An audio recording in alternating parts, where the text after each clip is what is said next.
vous présenter le projet des masters que j'ai réalisé l'année dernière au sein des laboratoires de neurophysiologie respiratoire expérimentale et clinique de la prise. Juste pour rappel, la respiration est contrôlée essentiellement à deux niveaux, avec une boucle automatique qui va assurer l'homéostasie des gaz respiratoires, essentiellement des gaz carboniques, à travers une boucle de contrôle passif avec un récepteur des centres au niveau du tronc cérébral des effecteurs. Puis, la respiration est également soumise à un deuxième niveau de contrôle, comme vous savez, un niveau volontaire, qui siège au niveau cortical, mais également, on a déjà trouvé des exemples depuis une vingtaine d'années, comme quoi il y a aussi une modulation de la respiration au niveau évolutionnel, au niveau des cycles carboniques. Concernant également ces contrôles volontaires au niveau cortical, plusieurs études dans les 30 dernières années ont montré, des études d'imagerie fonctionnelle, ont montré que lors de l'activation des aires corticales, dans le cadre de la commande volontaire de l'inspiration, on a une activation également des aires motrices, des aires prémotrices et des aires supplémentaires, et ça a été montré sur plusieurs montagnes. Il y a cette dysfonction, il y a dans les cadres des syndromes d'hyperventilation, il y a un soupçon de dysfonction de cette commande volontaire, de cette commande corticale. Et comme vous savez, certains d'entre vous, les syndromes d'hyperventilation hépatique, c'est une dysfonction relativement fréquente dans la population en général, 6 à 10% selon les études, plus fréquent chez la femme, avec une présentation clinique assez variable, avec des symptômes polymorphes, liés la plupart du temps à une hyperventilation inappropriée, donc liée essentiellement à l'hypocapnie et à la calose respiratoire. Et donc ces symptômes-là sont assez handicapants au quotidien. Je vous parle qu'ils ont une qualité de vie inférieure au sujet atteint de pathologie respiratoire chronique. Et donc aujourd'hui, classiquement, la physiopathologie où les symptômes sont expliqués par l'hypocapnie. Or, on ne connaît toujours pas la réelle étiologie des symptômes d'hyperventilation. On sait ce qui explique les symptômes, mais on ne sait pas ce qui est l'origine du fonctionnement. Ces derniers temps, on est en train de parler d'une hypothèse qui serait laisse à jouer qu'il y a une anomalie du système de contrôle ventilatoire, plus particulièrement des systèmes de contrôle ventilatoire au niveau cortical, voire un peu au niveau émotionnel. Donc la dysfonction de la commande corticale, c'est lié à des anomalies perceptuelles et cognitivo-affectives. Perceptuelles, pourquoi? Parce que les patients ils vont percevoir des sensations respiratoires normales trop importantes, donc un problème avec la question des afférences, mais aussi un problème cognitivo-affectif, puisqu'ils vont sentir, ils vont donner des balances émotionnelles négatives à des sensations qu'autrement seraient normales.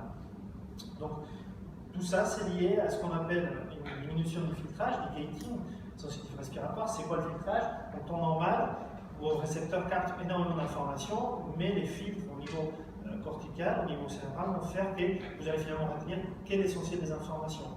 Or, quand il y a un dysfonctionnement de ces gatings, de ces filtrages, il y a beaucoup d'informations qui ne devraient pas passer et qui pourtant vont passer. Et c'est un peu ce qu'on soupçonne dans les syndromes d'hyperventilation. Ces excès de sensations respiratoires vont être à l'origine également d'une activation excessive de la commande corticale, de la commande volontaire, pour répondre à cet excès de stimulation. Et donc, pour étudier la commande corticale, ce qui a été montré dans les années 90 par l'équipe australienne de Philip, c'est qu'on peut, de la même façon qu'on peut mesurer les potentiels prémoteurs dans les aires motrices, dans les aires prémotrices, dans l'air supplémentaire, on peut également décéder ce qu'on appelle des potentiels préinspiratoires. Donc, ils ont décrit ce que vous pouvez voir ici comme une déflexion négative vers le haut c'est négatif, vers le bas c'est positif, une déflexion négative qui précède l'inspiration. Là vous voyez les signaux respiratoires, l'activation musculaire en EMG, l'activation des signaux de pression. Une déflexion négative qui va précéder l'inspiration, qui va avoir lieu à plusieurs endroits au niveau cortical, et qui va favoriser la dépolarisation, les potentiels moteurs au niveau respiratoire, ces changements de courbure que vous voyez là. Or, dans la plupart des études, ça a été montré avec des montages, avec un glue buccal, et ça a été montré que dès le moment qu'on met un glue buccal à quelqu'un, il va modifier sa façon de respirer, il va modifier sa fréquence respiratoire, il va modifier même son volume courant. Or, ça risque d'introduire fortement des biais chez des patients qui ont déjà des sensations respiratoires majeures. Et donc, l'objectif de cette étude préliminaire, c'était de montrer la faisabilité d'un nouveau montage juste à partir de l'hymen nasale, quelque chose d'essentiellement moins invasif. Les travaux étaient réalisés avec une dizaine de sujets sains. Voici leurs caractéristiques. Non fumeurs. Voilà à quoi ça ressemblait le montage. Les sujets étaient au sein d'une pièce isolée où on n'est pas électrifé. Ils ont tous regardé les 45 premières minutes d'un film à balance émotionnelle neutre,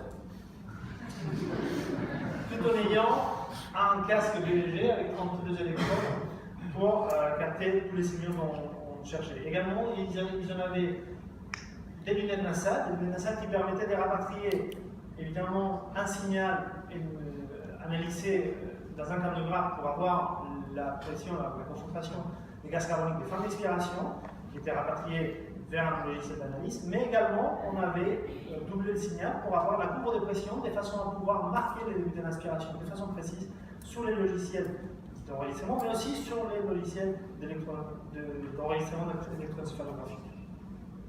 Voilà à quoi ça ressemblait la séquence d'enregistrement qu'on a mis en place. Donc les sujets ventilaient spontanément pendant 15 minutes, ça servait de baseline.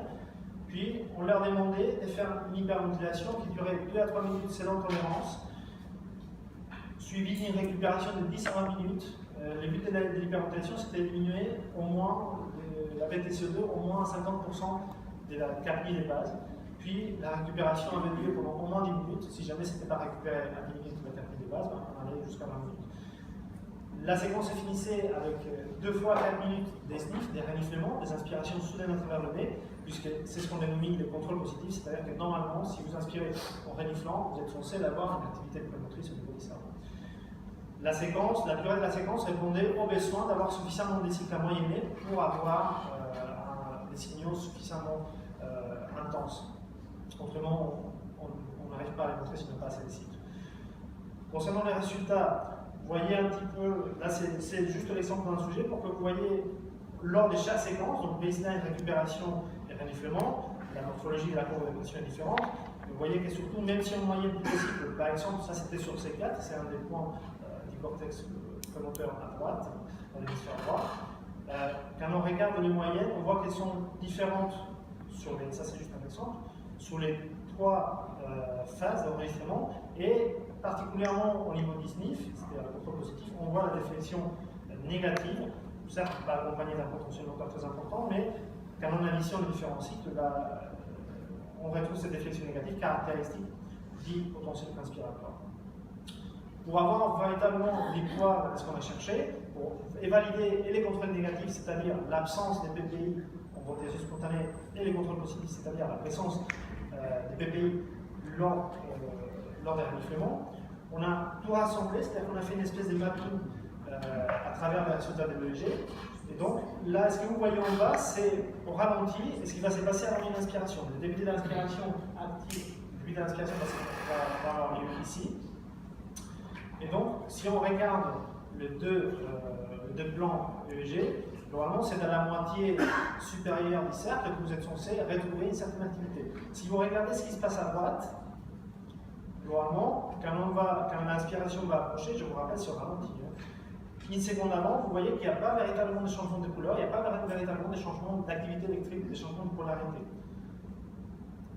Or, si on répète et on regarde à gauche, à partir d'une seconde avant que ça a été décrit par M. Lagardille, dans la moitié supérieure, on va retrouver un changement de polarité qui est, bon, l'échelle en l'occurrence est pareille, elle est inversée. Ce que vous allez voir, c'est qu'autour d'une seconde avant, voilà, vous allez voir qu'à ces niveaux-là, on va avoir une charge qui va devenir plutôt négative autour de l'aire prémotrice. Là, vous la voyez juste.